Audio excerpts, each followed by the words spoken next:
that's what I want you to do. I was being compassionate, man. I just wanted you to know what you were going to do for this segment. That's not compassion. Yeah, it's a little. You're like, that's what I want you to do. I feel very, very comfortable now knowing that that's what I want you to do. There you go. That's my compassion. That's your compassion. That's my care for my right. buddy. What I hate to think about how you talk to yourself. That's what I want you to do.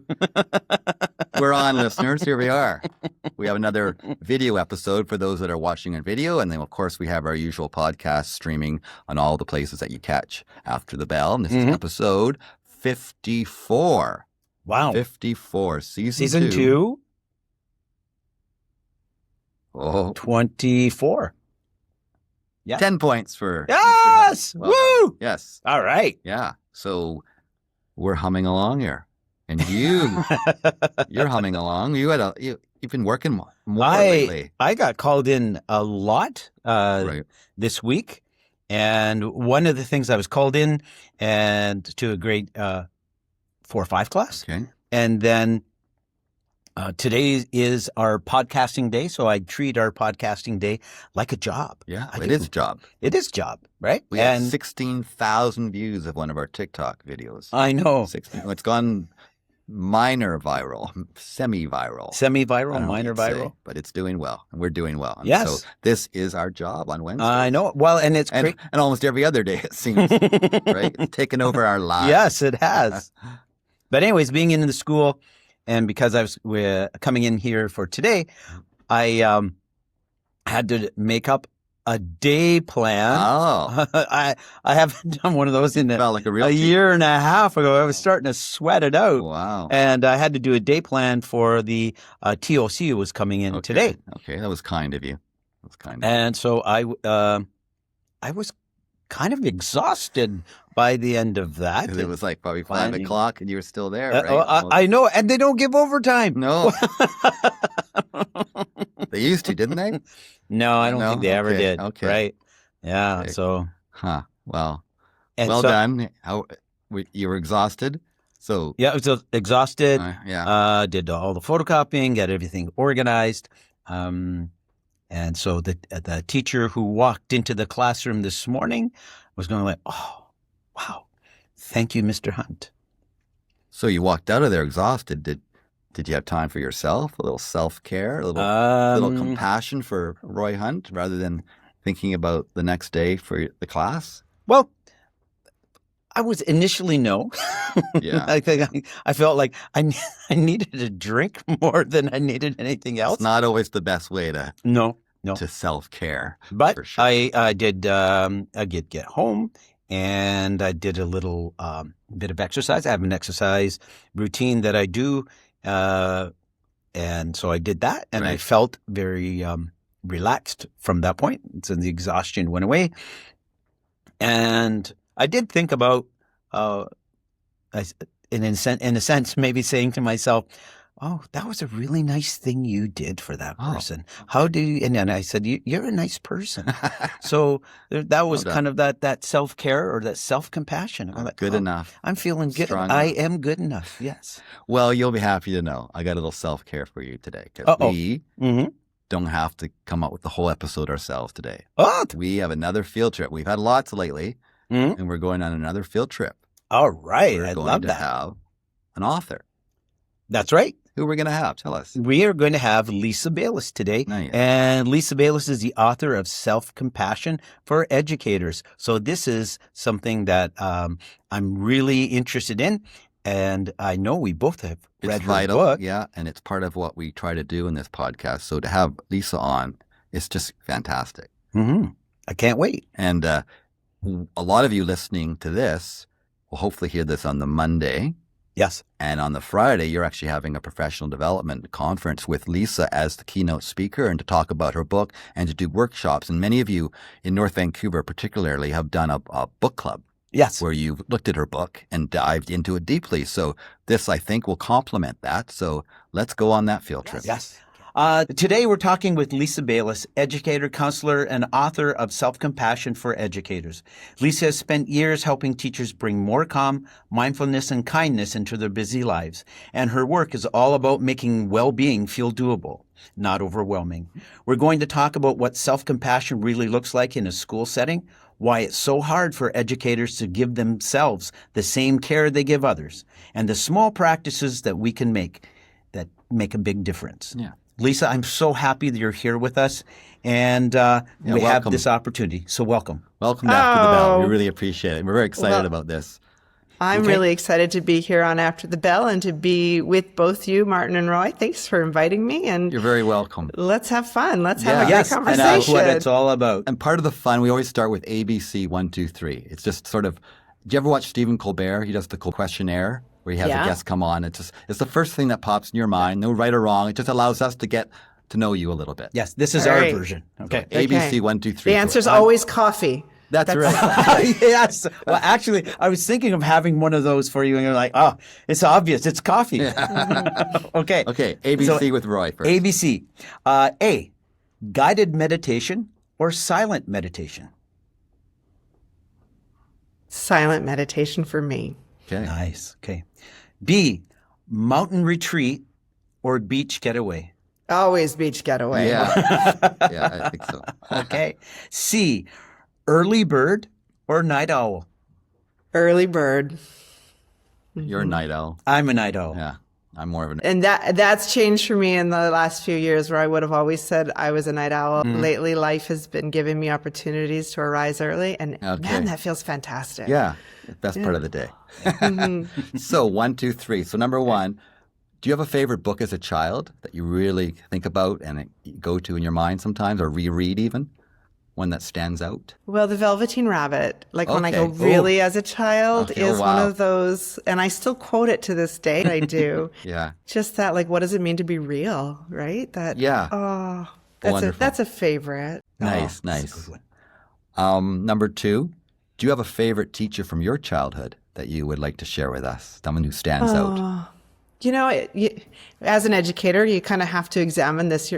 I remember doing this, and yes. Both my parents were teachers. And so I remember having lots of wonderful teachers, but my dad was he worked at my school. He was my coach through most of my sports life. And when I think of who was one of my favorite teachers, it was just his calm and steady presence as an adult and educator in my life that always reminded me of how it means to show up without being edgy or rough or hard, and just still motivate and be kind.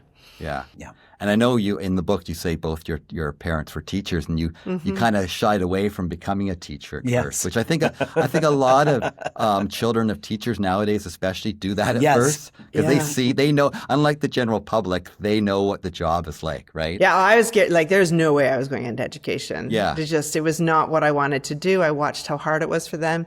And then I realized this is a calling, this work. And I loved kids, and I loved helping, and I loved supporting. And so, of course, it was an easy decision once I realized that's what I wanted to do. Mm-hmm. Okay. And number 3, if there's one song that you had to listen to for the rest of your life, and only one song, you're on that deserted island, the sharks are circling. You can't go anywhere else. You don't have to play this song over and over again. It's just when you want to kind of take your mind off the fact you're all alone on this island. Do you have a song? I mean, this is so tough because I don't know about you. I often used to joke about kitchen dance parties were the way I sort of got through really difficult times. So I always had a different playlist especially when my children were little. And at the end of a long day, we'd put tunes on and dance and move and sing. And it was part of the healing process and part of making dinner, preparations a lot more fun. So music's always a big part of my life. But if I had to choose one song, one of my most powerful songs for me right now is the song Landslide. I love that song. Oh, God. Fleetwood Mac, right? Yeah. And the Chicks to sing it. The Chicks version of it is just beautiful too. Yes. Isn't it? Yeah. So I think that's maybe where I'd sit at this point in my life today, is that sort of hits closer to home as I have, teenagers who are getting older and a life that's just changing. Like, man, this is a powerful The different song stages for me. are amazing, right? And you can change along with them. Thank you. Yeah. Now, thinking of that fun. journey, right? Before we get into the book, can you kind of give us an idea of the journey that brought you to writing this book, your own journey, becoming a teacher, and then getting into this self-care thought? Yeah. My first degree was a PE teacher. So I was an athlete. And so it made sense to become, my dad was a PE teacher too. Yeah, and so I got a PE degry and never got to teach PE ever. And then I did my math, like many of us who started years this ago. job, right? There's so many things. Yes. Right. Had to be adaptable and teach everything Yes. else. And then I did my master's in counseling. And during that, I learned a lot about mental health. So I always felt like I had a good, strong foundation of what does physical health look like? What does mental health look like? And during that journey, I always said, and I still wasn't okay often, right? Like even knowing the pieces that I needed to make me well. And the journey around my emotional health was never touched on. And, in around 2014, I was finished my master's, but I had learned more about positive psychology, and it wasn't a part of any of my degrees. And I really did a deep dive into what does positive mental health look like? What does positive emotional health look like? And it's just resonated deeply with me to a point of like, this makes sense of how I want to show up. I want to look at flourishing. I don't want to look at just getting by in my life. And a lot of the work in this world is, we look at mental health and we go from a negative to like, let's just get you okay. But I wanted to be in a world where I felt like I could flourish in the work. And I had 2 small children at home and I was questioning it. And like most educators, when you learn something, you want to teach it, right? Like I want to bring this into the world. And so I started just running some workshops on mental health and well-being and what does this look like and how do we bring happiness into our classrooms. And in 2014, like many of us, if you remember the September of 2014, where we had that big old strike and we didn't go back to school, right? I just started in the MBTA office as vice president. So that was where I started the job. And it was like June and then summer and then September. We're still at it. So I know. I totally so hard, right? I so know. Yeah. So we walked up picket lines and we went back in. I remember being mandated and walking into my staff room and just being surrounded by educators who were depleted in September, right? Like we started the year feeling undervalued and underappreciated. And September's never, like September feels good. You've got to have hope in September, you got to have right? a little bit of, your pencils are sharp, your new boots are on, and it didn't feel that way that year. And I remember, and I always say, I wish I knew enough about taking data at that time because I was seeing so many students as a counselor. And I started to see this correlation between the students that were coming from classrooms of teachers who were really, really struggling. And I just started to notice that, when our teachers are struggling, when our educators are not present, it makes an impact on kids, especially vulnerable kids. And those vulnerable kids were coming in and I was seeing more of them. And I started to just like, what can I do? And I often say this work started for me more as a parent than as a teacher. I knew it as a teacher, but my kids now, they were going to start kindergarten in 2015. My son was going into school the next year. And I thought, how do I send my babies into a system where our teachers are just not okay? And I want to make sure that, because we raise other people's babies. This is what we do, Yeah, right? we do. Yeah. It's how we show up. And I knew that I would be sending my kids to be raised by people who weren't fully present, who were, feeling that they weren't doing a good enough job or felt like that they just didn't have enough support. And so I just thought, well, this is my job in life, is to see what can I do to start changing the script on well-being in schools. And that's when I started. I started running workshops. I went to anything I could go to. I talked about well-being. And I'll tell you, for the first almost 5 years, I was pushed out of spaces. I was told, we're in the business of kids. We're not in the business of adults. You change your tone to make it about the kids, then we'll talk to you more. Which I just never backed down. I said, I don't think that's right. Like, we have to talk about together, the adults. right? Yeah. They go together. Yeah. I knew that explicitly from my own experience. I knew that when I was okay as a parent and as an educator, I was able to be present with kids. And it wasn't until COVID that really, I think, that brought that to the world's attention. People were willing to start talking about it finally. They started to realize that, well, actually it does matter how our adults are in this space, right? Yeah. Mm-hmm. Yeah, that's the first time I remember hearing that conversation. Actually, you heard that even from parents. Yeah. Because they had the kids at home too for a while. Yeah. So they started to get it. I Totally. think. Yeah. Totally. One of the positives from that time. One of the positives from a really difficult time was that we Right. actually started to change the script. And I think that was a really important piece. I'd been talking about it for 5 years before then, and just sort of trying to jump on any rooftop I could that says you need to talk about the adults. But during that time, I'd been doing a lot of work in my own district. We'd been teaching mindfulness programs to employees within the district. I knew that the practice of positive psychology had narrowed for me, and I had learned more about the practice of mindfulness for me. I had gone on my own journey about learning about self-compassion because it really, again, resonated as a practice. So the work was happening whether I was being supported or not. And then as COVID hit, I was still working full-time as a counselor. And during that time, I realized that when I showed up when I brought this work to educators, it was resonating so deeply with them that I knew I needed to give it to them in a way that felt really accessible. And what I was also doing at that time was I was reading every well-being book for teachers that I could get my hands on. And I was looking at what was in the world, that everything felt like textbooks. Yeah. So they were thick, they were dense, right. they were heavy. Yeah. And I thought, if I'm a burnt out teacher, if I'm tired, and I went through my own burnout, I don't want to pick up a heavy textbook. You're not going to do that. No. I don't have it in me. No. So I thought, I want to write something that brings practices to life for people, that feels accessible and easy, and that when they read it, it's something that their hearts go like, I feel like I'm with you on that journey. Yeah.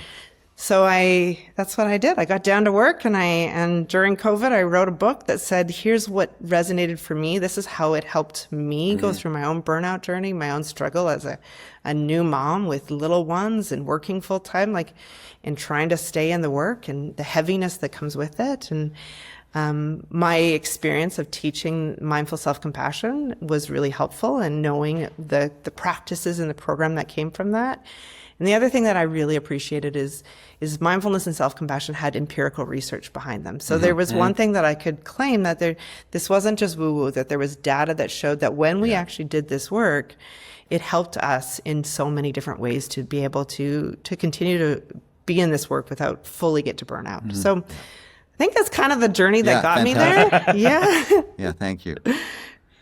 Okay.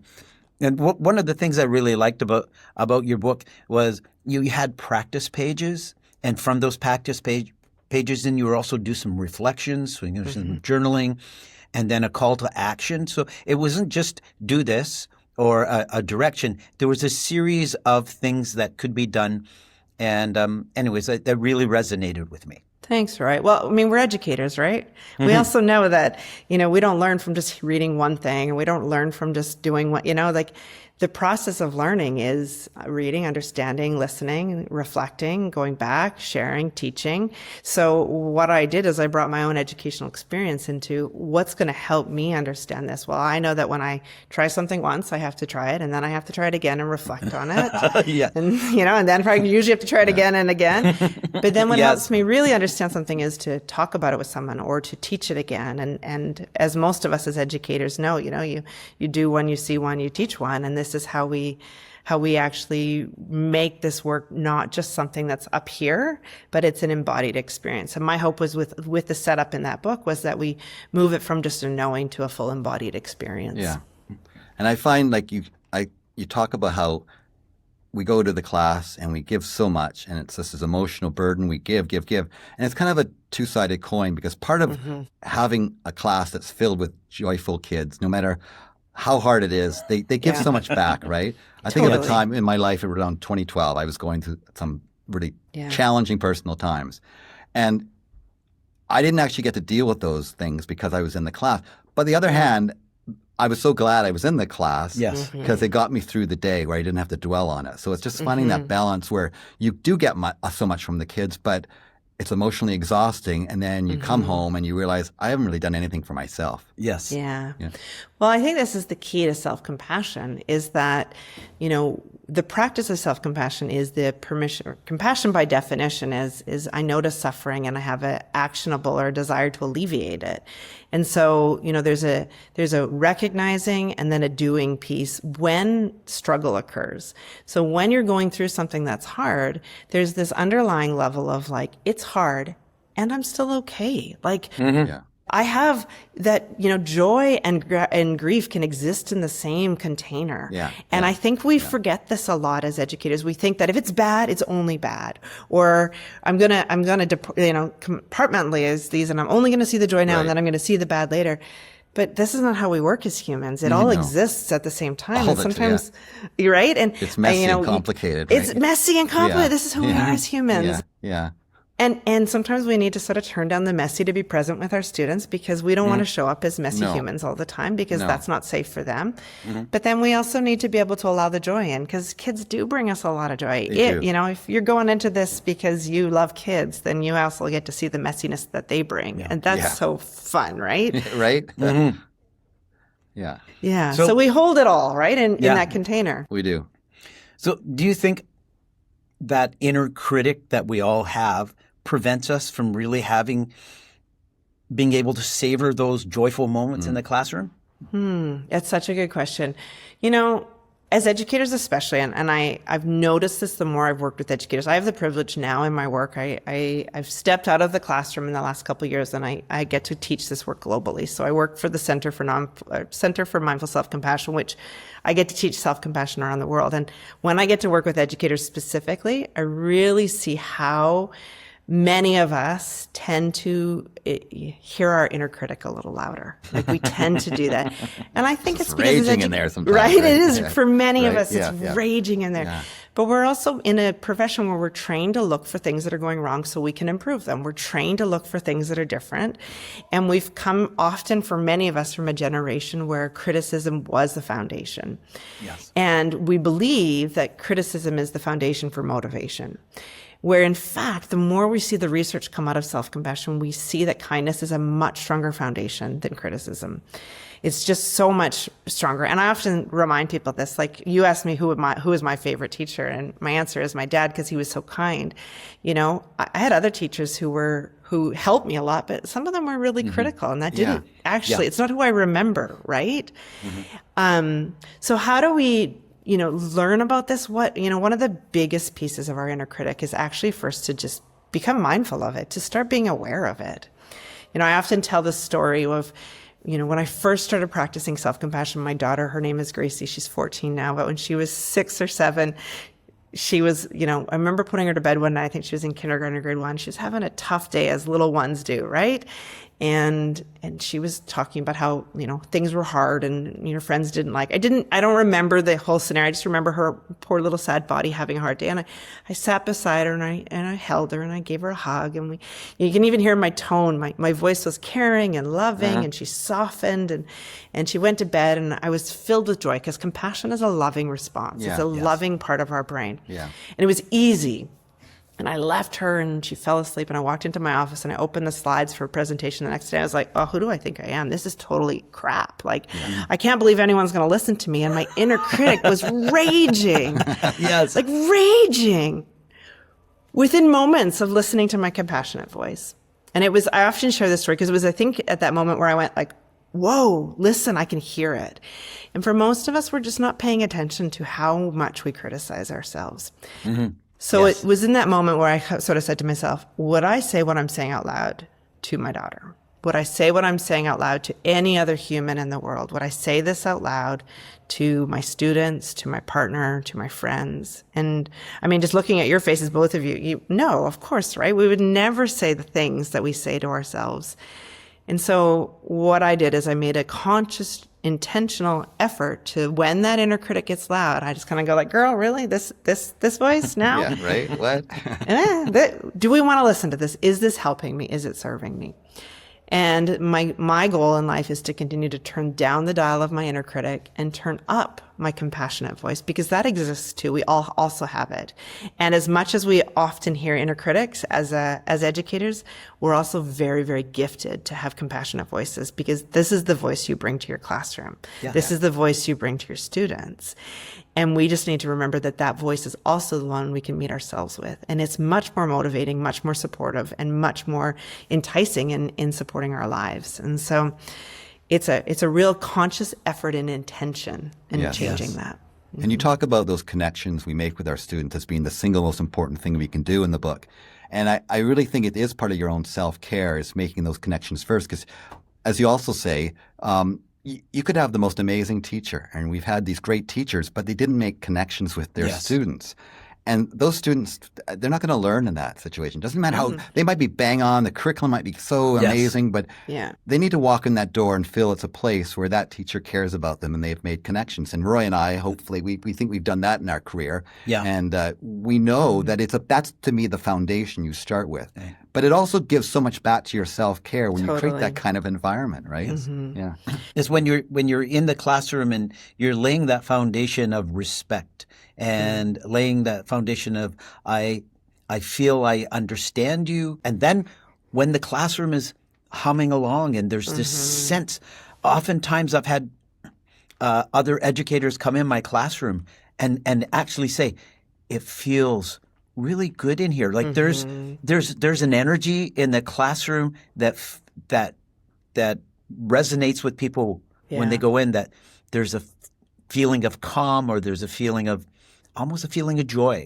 And I know that Martin and I, it's why we're so connected. It's something that we worked really hard to build. Well, your students are lucky that you've done that over the years. And I think, one of the key pieces I've always believed in, it's who I've showed up as an educator, is that relationships are the foundation of connection.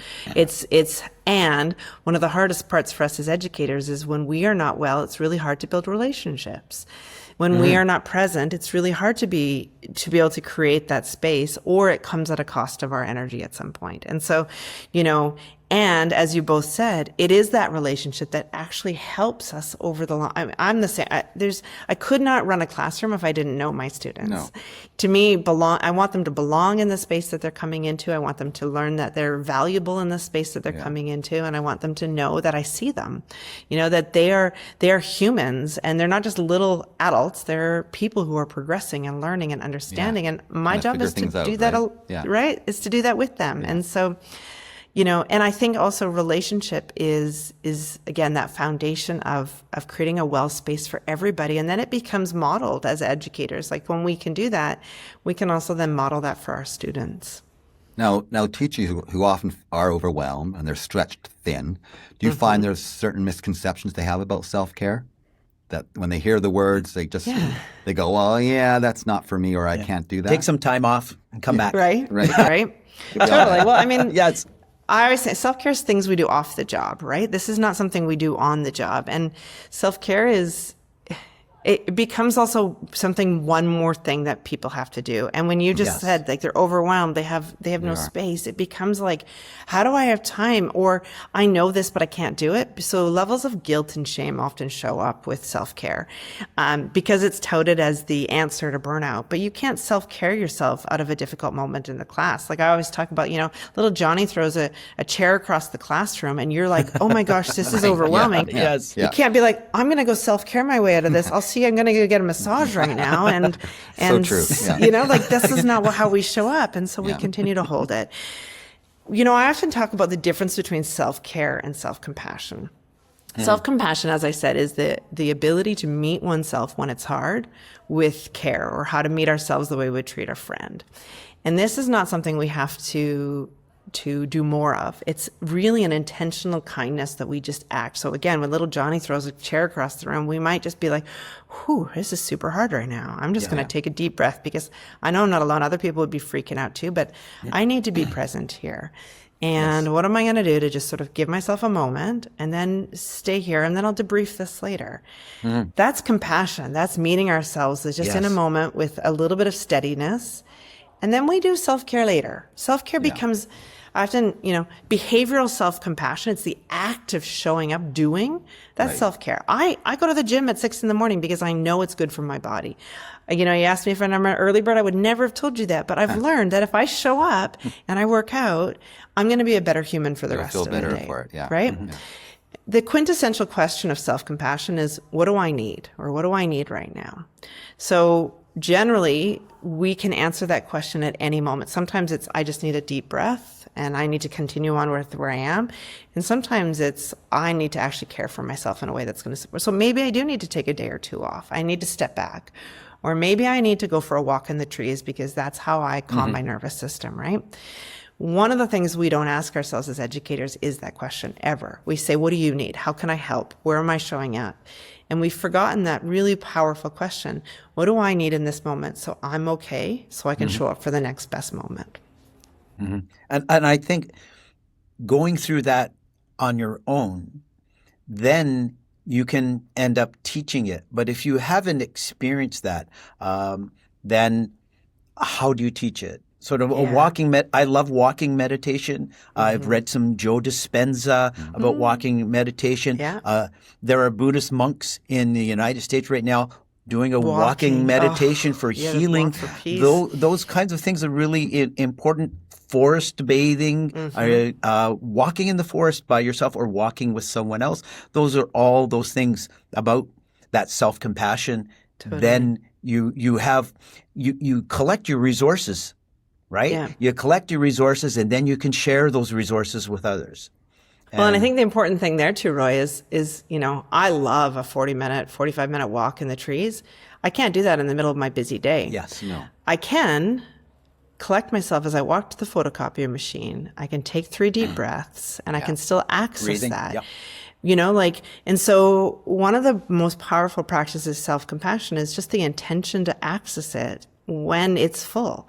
And one of the hardest parts about it is not that it's hard. It's hard to remember to do it. And we don't have that neural pathway set up for most of us. This is why it's a practice. So as you said, it would be fantastic to do a walk for peace and spend, months walking across and changing how we are. I don't have that capacity in my life right now, but I can do a walk from peace from my office to the bathroom. And I can take a deep breath, I can collect some water, and I can do a walk for peace back to my classroom. And I've just given myself a minute of just deep breaths and slowing down so that I can meet the next best hard thing. And I think this is where self-compassion becomes an intentional mindset of how am I caring for myself in this moment, as opposed to, self-caring or self out of hard. We can't change. One of the other things I often say is I have been looking for the magic wand to make everything easier for the last, 15 years, especially since I've become a parent, and it is not there. No. It is still hard. It doesn't matter if I'm in the classroom, if I'm with my parent, or if I'm with my own parents, or if I'm acting as a parent, if I'm on stage in front of people. Life still shows up and it's still messy. Yeah. And we can't self-care our way out of the messiness. What we can do is we can allow ourselves to be with the things that are hard and to not get so carried away with them and to be like, this is hard right now, but it's not going to be hard forever. And I can do the next best thing. Okay. Yeah. I really like in the book when you do say to find things for mindfulness that just are part of your day, like brushing your teeth, for example. Yeah. And I worked out the math for you. Let's say you did that for 60 years. You brushed your teeth and were mindful of that whole time.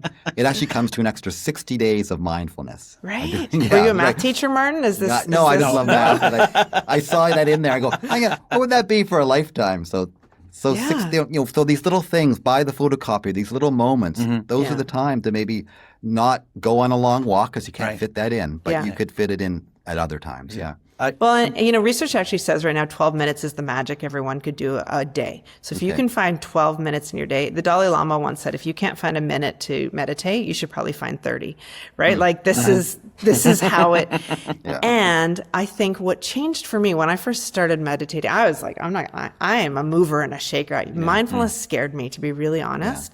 Sitting on a cushion and being still. And I tried it. And within 30 seconds, I was like, how do I do this? It didn't happen instantly. Right. I can go sit in a 5-day silent retreat now. I've built that muscle of attention. Right. Built that capacity.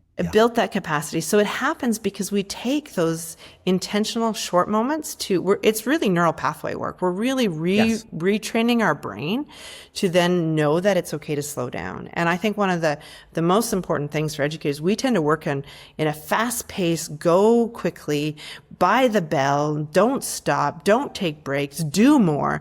There's this expectation of intensity. And I think one of the greatest things we could give ourselves as gifts is to slow down. And even if that's a micro moment of a breath every day, it's an act of resistance of I don't have to get caught up in all of the mess, the hard, the overwhelm that this system provides me. Yeah. I have not found the answer to the system that continues to overwhelm us. And there is a systemic problem.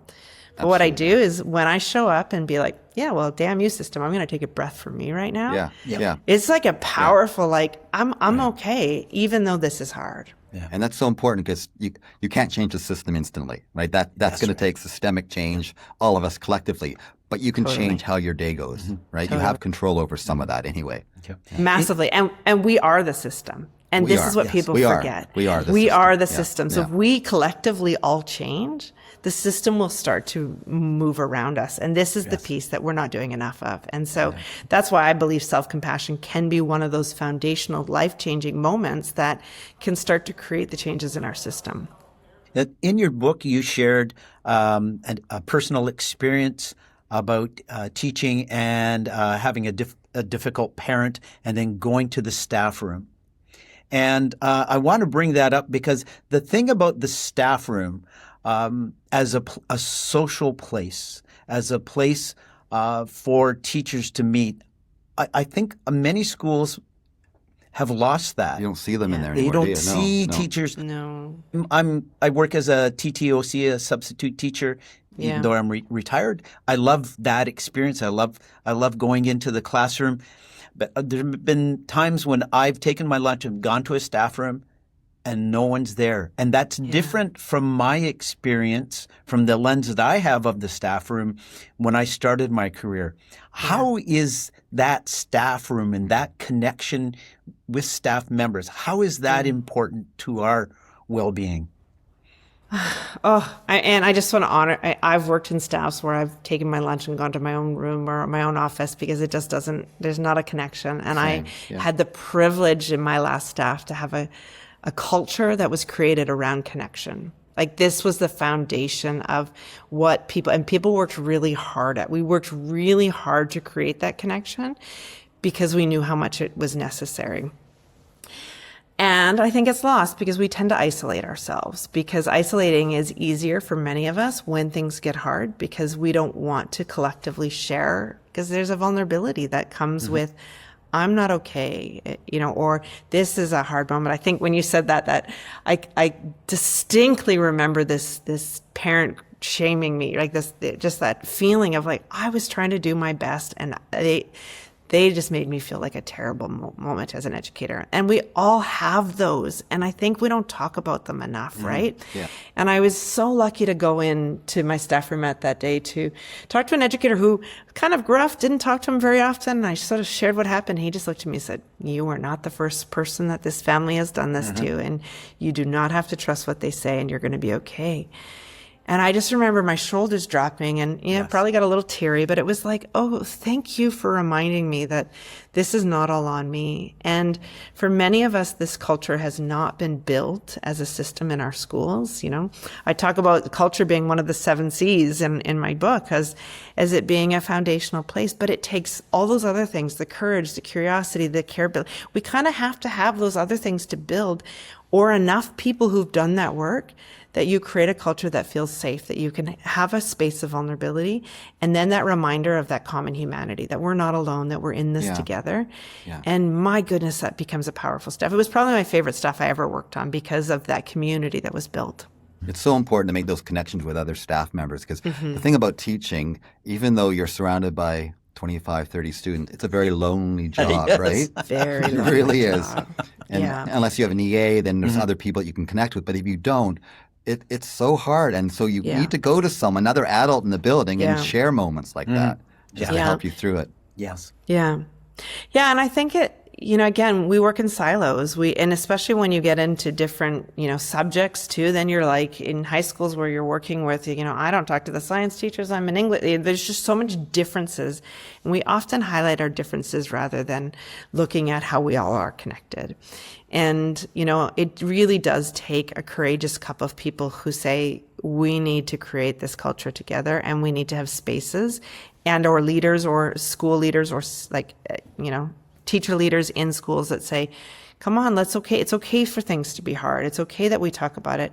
I worked in a school once. We just created soup club. So at least once a week at lunch. Yeah, we were just talking about that. It was my favorite thing. Of that, right? Totally, right? Little things like that. Yeah, I shared an experience with Martin just recently.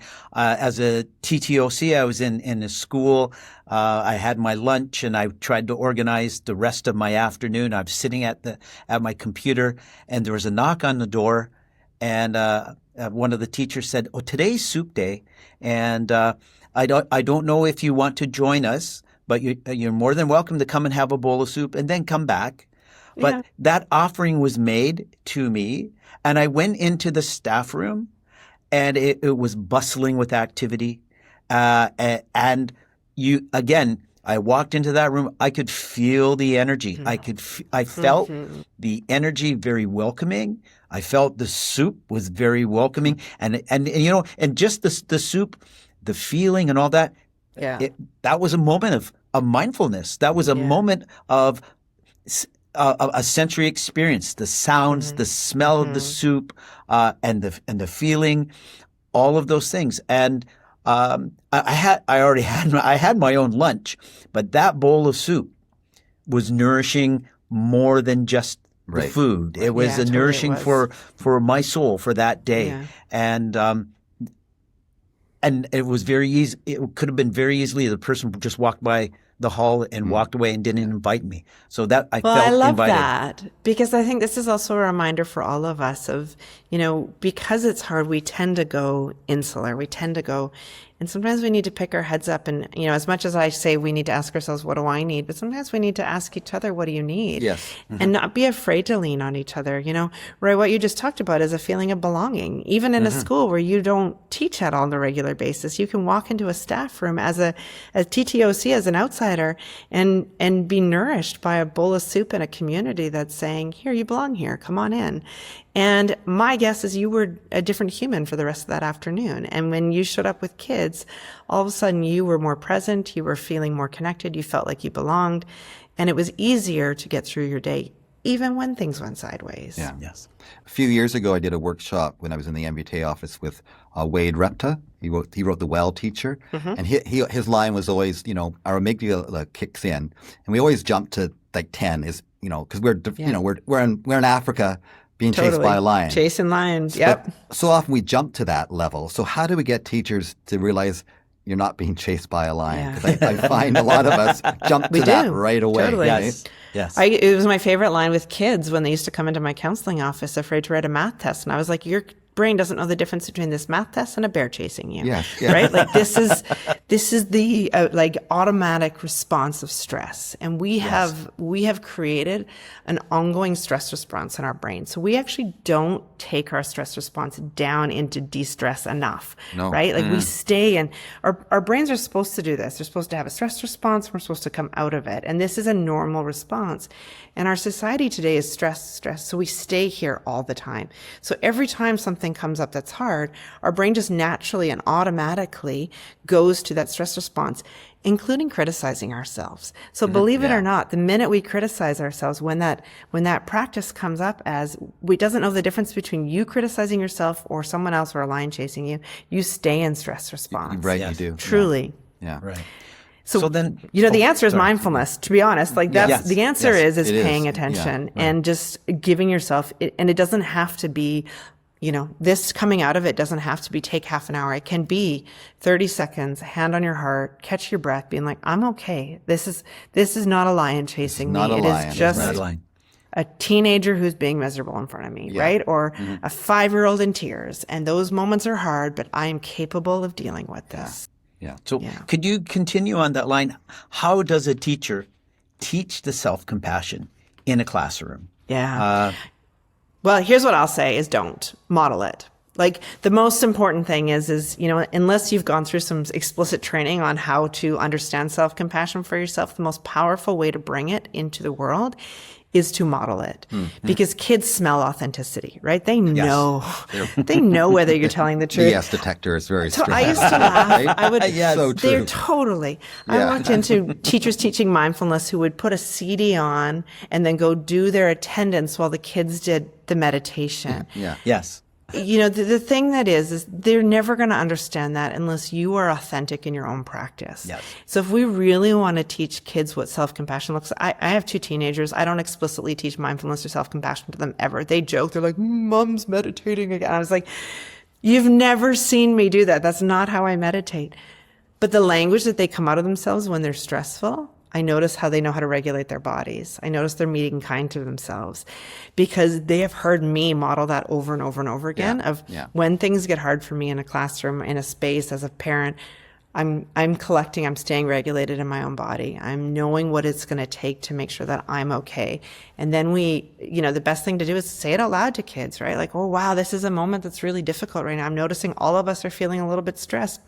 This is kind of a human response. We get this way when the noise gets loud in here or somebody's having a difficult time. You're not really alone. This is what it means to be humans who struggle. Like, failure is part of life. I wonder what we need right now to make ourselves okay. I wonder what it looked like. I know right now I need just a big deep breath. I'm going to stand here for just a moment, catch my breath, and just remind myself that I can do this next hard thing, and remind myself that I'm cared for, and remind you all that you're cared for too. And then we're going to get on with it because we can, right? So am I explicitly saying here are the components of mindful self-compassion? No, I'm not going to do that in a classroom. Well, but I've seen that happen, but then it's just artificial. Yes. You do your mindfulness lesson, here it is, and then you go back to the next lesson and everyone's stressed out and not being mindful. It's got to be the way you practice, right? Yeah. Well, it's interesting because, again, in your book, you talk about the quick six. Right. So when a student, I say, oh, I've done that many times with a student. So they're like, oh, Mr. Hine, I'm not feeling. Did you have a drink of water? Right. And you're like, okay, just take a breath or breathe. Or when you see everybody needs it, you say, let's go outside. Right. But that quick six, I'm going, wow. It's the things that I always felt that I did naturally and written down. And it's just like you pulled them from my brain, but it needs to be mentioned more. And the last part, gratitude, right? So important. Gratitude. We talk about gratitude. I've always talked about gratitude, about stillness. So anyways. Well, and I think the difference, Roy, there is just the explicit intention, right? This is what I often remind people. What I'm bringing, self-compassion, this concept of self-compassion, it's not like mind-blowing, but it is life-changing if we remember to do it. Yes. And the reminder is that many of you all have the skills already. You know what you're doing. You're just not doing it on purpose to alleviate those moments that are difficult. So the difference between just showing up and living life and being like, I recognize that this moment's hard and I'm going to meet it with care as opposed to ongoing stress, right? Something bad can happen. We can keep in our stress response, or we can be like, what is it that I need right now? A drink of water is a great example, right? I always say, teachers, it's the best thing you can do. If you make sure you drink a bottle of water every day, you know what's going to happen? You are guaranteed to have a bathroom break. So that means you get 2 minutes also to take yourself away. Beautiful. It's like the most powerful practice. So it's not that we need to do more. We just need to do it with intention. And I think this is the permission giving we give to ourselves. As educators, we feel like it's selfish, that we're not entitled to that permission. And I think this is the script we need to flip. We need to give ourselves that reminder that we are worthy of care. Yeah. It doesn't have to be 8 hours of, meditation. It needs to be 30 seconds of slowing down.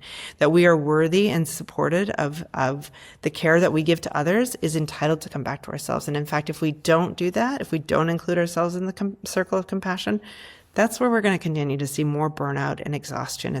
It's mandatory that we're supporting ourselves as a practice of supporting others.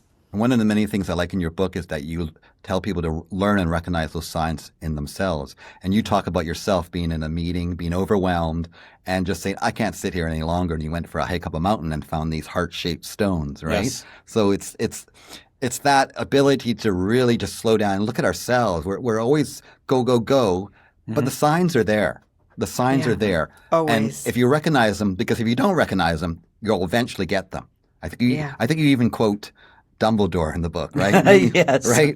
If you don't deal with the pain now, it's going to be far worse, right? Yes. Dumbledore says that to Harry, I think. Worse. Yes. And it's true, right? Yeah. Yeah. It is true. This is why, so someone once asked Thich Nhat Hanh, who's a Vietnamese monk, like, how much suffering do you need to live in to be able to meet it? And he just simply said, not much. The minute things are hard, you meet it with care, right? The minute you notice it. And what happens for most of us is we're not paying attention. So that bit of hard that comes becomes more hard and becomes more stressful. And all of a sudden we're in the deep end of the pool and we feel like we're drowning and we have nothing around us. And I think this is the system of our education that most of us feel like we're in the deep end drowning. And with just a little bit of mindful self-compassion, it doesn't take us out of the deep pool necessarily. What it does is it puts a life preserver on us and just says, I can sit in this hard because I've continued to meet. Every time that splash of water comes, I go, all right, this is okay. I've got this. I'm capable of doing this. And if I'm not capable right now, I am going to take myself and really support myself.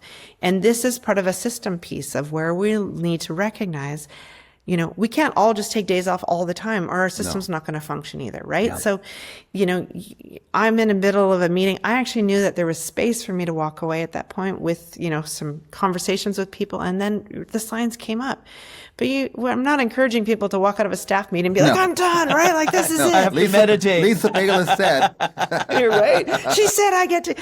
What I'm saying is I want to give people permission. Like, when you say, I need this right now, we support each other. Like, this is the compassionate care that I'm giving myself. This is compassionate systems. This is the leadership that we offer. Right now, I know what I need, and I'm coming back tomorrow because I've taken care of myself, right? Like, there's not excuse making. It's not indulgent. It's not saying I can't do anything. No, it's not at all. A true self-compassion practice is actually very motivating. It's very supporting, and it actually has the fierce power to continue to do the things that are hard. So how would you support, or what advice would you give to our new teachers who are starting to feel stressed already in the beginning of their career? And they're beginning, I think, in a more challenging system, right? So there's, some of us started to see that later on, but their entire career is now going to be in this. I think that's an excellent question, Here's my reminder to all of us, especially new teachers. It's hard. It's just hard. It's hard when it's new. It's hard. Ask a new vice principal. It's hard. Ask someone who started a new job. It's hard. So one of the things that I often remind people is it shouldn't be easy, and you can still be okay. And so I think what happens is, because we're in a now system that access to easy and comfort is where we're naturally driven to, the minute it gets hard, we think we're incapable.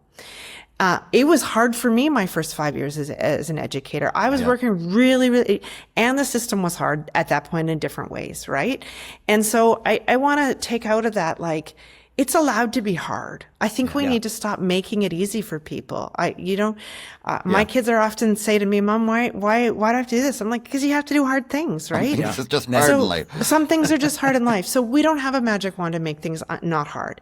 100 years ago, we didn't have hot showers. I mean, right? Life is it's easier than it's ever been in many ways. There wasn't a barista to make my coffee for me. I had to do it myself, right? So I think that one of the things that I would remind new teachers are lean on each other. Make sure you have a mentor, check in with other people, give yourself permission for breaks, and don't get caught up in the fact that it's hard. It is hard. It is hard, and it won't always be hard. But I'll tell you, even 20 years of my career, there are moments when I show up in the classroom and I'm like, oh gosh, this is still hard, right?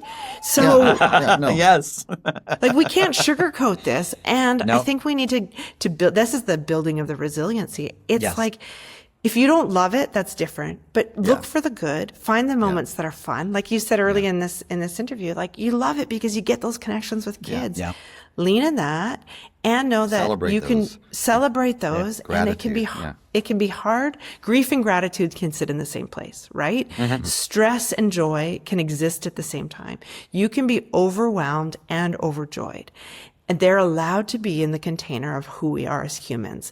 And what happens is we think that they're like other ways, like we can only have one or the other. But truly, the best thing new teachers can do, any human can do, is learn that it can exist at the same time if you hold yourself in a container of care. So that all of this is going to happen, right? We're going to struggle. I mean, it's one of the hard things that come in is like, you're going to suffer. We're going to go through hard things. This is what it means to be a human.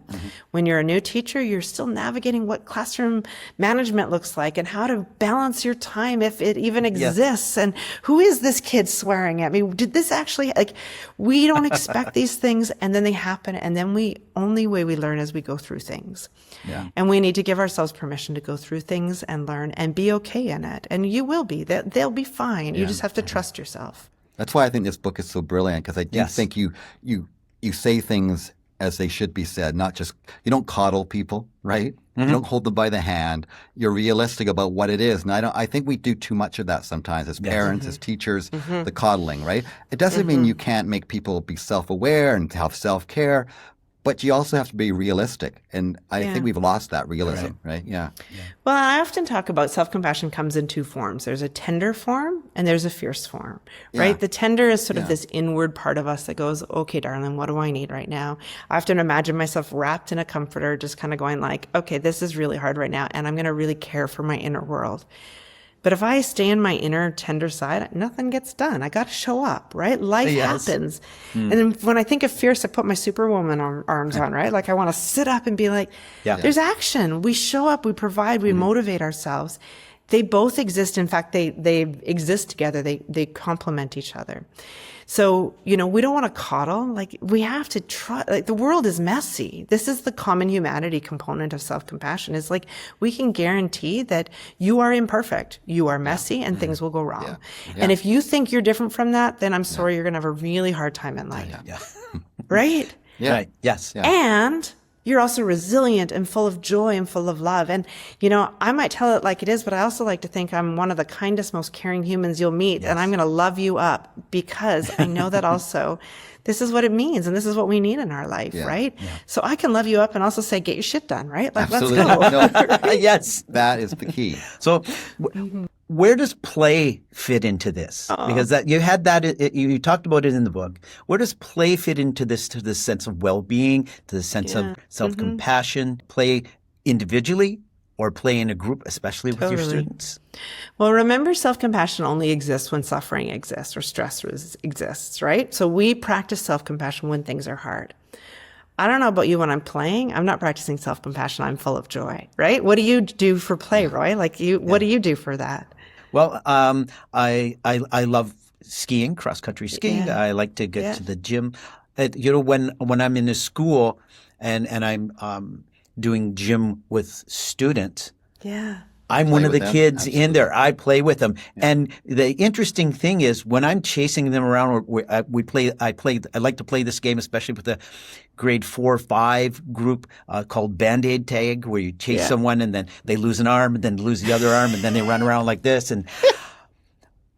But they are so surprised when they see me chasing students, right? I'm not observing. I have my whistle on because I can stop it at any point when I need to. But the fact that a teacher is chasing them, there's a sense of joy that comes from the student, and the fact that they see me. I've just gone from from my position as a teacher as someone who loves to have fun, right? And so there's and that, I think, it becomes a different social emotional connection. Totally. Well, that's exactly what we were talking about. Like, how do you model joy? You be joyful. How do you model self-compassion? You be self-compassionate. How do you model play? Or how do you get kids to play? You model play, right? Like, play is an essential part, and we take ourselves far too seriously. And so, one of the most important things is to just allow ourselves to find what makes us silly, find us what brings joy. Like I told you, my play when my kids were little were these kitchen dance parties, right? Like we would come home after dinner and my kids would be lying on the floor having meltdowns, and I would put some silly song on, and you can have a meltdown, but I'm gonna dance right now because that's what's gonna help me get sort of out of this funk that we're all in, right? And I think that play becomes a piece that we invite in. It's, again, intentional, and it brings joy. And so when self-compassion arrives with suffering, but we don't always suffer. And we have to remember that too, because we sometimes want to sit in our suffering. We want to just wade into that deep end of the pool and be like, this is so hard. Like, life also is beautiful and full of joy. And we also have to know what brings us joy, Martin, what do you do for play? I like Roy, I always played with my kids, my class. Yeah. I always did. Roy called it the hunt. I call it Mr. Stubble hunt, where the kids they'd be chasing me through the forest and field, and we'd be playing these games. But I often made class movies as well, where I would act with them and direct them, and just I think in 35 years of teaching, I can't think there was one day where we didn't have one moment of good, heartfelt laughter. Yeah. Yes. Yeah. And outside the class, I love to garden. To me, that brings me such joy. That's my zen, my moment, my calm, my mindfulness happens throughout that time. And what would you tell teachers who are saying, I don't have laughter in my classroom? You know, I don't know how to do that. What would you tell them? Get to know your kids. Yes. Yeah. Right? Like, I don't know how, like, I really don't know what they've done to really get to know their kids then. Yeah. And I know totally. many classrooms are filled with many challenging situations. Totally. But you can find that joy. You can find that right? moment. Right? Totally. Whether it's a story you read that makes them laugh. It doesn't have to Yes. be complicated, right? Yeah. It's a game you play with them. Yeah. It's there. That joy is Totally. there. Or right? something that's spontaneous. I can remember standing at the front of the class and a student coming up to me and looked up and said, "Mom." Right? I remember being I said, that student. What? And the entire class laughed about it. Yeah. And so I wanted to make sure that moment, because it was laughter, but I wanted to make sure that student didn't feel bad. And I said, I consider that to be the ultimate compliment. Totally. And which they all laughed. And then they started calling me Mom. Mom, of course they did. But it was Yeah, I laughter love from this. that. I remember this one Totally. moment where we were going to write about. I had the smartboard up. We were going to writing good paragraphs, and I had incorrectly what it said pergraphs. I'd left out the A or something. So good chuckle, laugh, and I said, you know what? We're going to write pergraphs today. Yes. Right? So we wrote everything a paragraph should not. We wrote the opposite Yeah. of paragraphs. And we made up this Yeah. word on the spot. Yeah. So you have to find those moments, I think, just Yeah. to go with the moment. Yeah. Right? Forget What the I'm date hearing plan is for that also moment. Just go with it. totally. And not take yourself so seriously. Yeah. Right? I think sometimes, and it comes back to that new teacher question of like, we want to get it right, but we're allowed to give ourselves permission to be imperfect. And when we do that, we model that for our kids, that they're also allowed to get it wrong and we can have a laugh about it. And I think this is a really powerful practice in perfectionist thinking, right? Like I often say I'm a recovering perfectionist. Like it was really easy when I was a young teacher to want to get things right all the time because we think our kids are are trying to, make sure we're perfect, and it doesn't exist. It does not exist. And it was too hard to live up to. And so when we give ourselves permission to be imperfect and messy, we have a lot more fun. And maybe you've just answered this last question or second last question we'll get to. Thank you for your time. We really appreciate you doing Yes. this. But if teachers could take one thing away from your book, maybe it's joy, maybe it's finding time to play, but would it be something else that you think they should take away from your Well, book? I just want them to remember they have permission to slow down and care for themselves. Usually that's the sort of the number one thing. Yes, play, have gratitude, joy. All that comes when you actually sort of step out of the stress response all the time. You slow yourself down enough to actually recognize you're going to be okay. So, the number one message I say, like, rest is resistance, right? Slow down, like show that you get that permission to actually take a breath, and you will see how that creates multitudes of like care for yourself. Finally, what gives you hope right now about the future of educators and well-being in schools? Yeah. Well, my own teenagers, I have to just say, I mean, I watched them and I started this work when my son Benji was just about to go into kindergarten. So he started in 2015. I'm sitting in my kids' school right now. They're in grades 9 and 10. I came in because I'm coaching their track team in a few weeks, and I just happened to be here. So although I don't work in schools directly, I indirectly am always around kids, and I get to do the work that I still love. I coach all their sports. I get to be involved in their schools. I get a lot of hope from today's kids. They're fantastic, and I love that our education system is now prioritizing adult well-being, that this is now something that we are focused on, that we are talking about, and we are prioritizing, and it has to continue until we all know that this is a priority for ourselves. I love the way you bring up teenagers today, because I think so often we're so critical of teenagers today.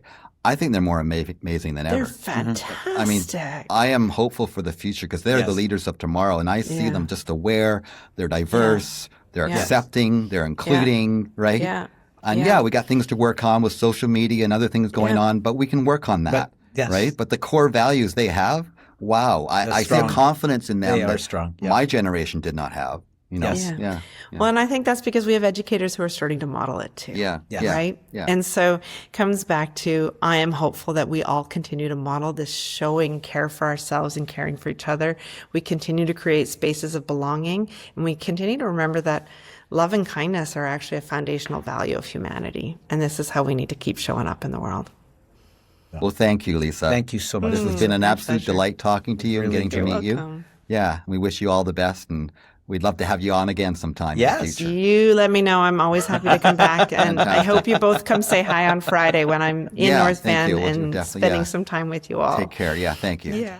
Another great guest here on After the Bell. I really enjoyed our conversation with Lisa Baylis. Yes, it was great because in her book, she provides practical opportunities, I'd say practical opportunities for reflection. Absolutely. For a call to action. Mm-hmm. In the book, you can go through and try and journal and write. So all the things that I believe are important to develop that self-awareness, self-compassion, and to develop that resiliency that we want all teachers to have. Which is what our podcast is about. And I really feel that Lisa gets to the heart of what it is to be a teacher. She understands it. And she doesn't just talk the talk. She walks the walk. And so often books nowadays are kind of superficial and touch on self-awareness and self-care. Mm-hmm. But they don't seem to show what the journey is about and how the writer has experienced things and wants to share that with people to make their life better. That's all it is. It's hard. Teaching is hard. Teaching is hard. It's one step at a time. Right. You never quite get there, right? But you can't give up on yourself. Learning is hard, and that's one of the things. Is when a student says, "Well, this is hard," and said, "Yeah, it's supposed to be because you're doing it for the first time." Yeah. But as with all practice, the more you practice, the more you experience what it feels like to be in that mindful moment. Once you savor that, you can get back to that point, and then it gets easier. And I guess I'm going to feel what it's like to have you as my accountability buddy. You are my accountability buddy.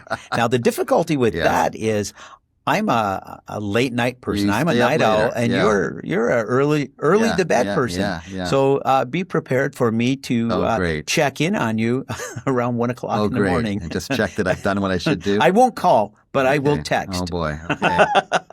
We're going to see if I still like the word accountability buddy. We'll share. We'll talk next week. But thanks, listeners. Okay. Have a great week. Take care of yourself. Stay healthy and fit. We'll talk to you next time on After the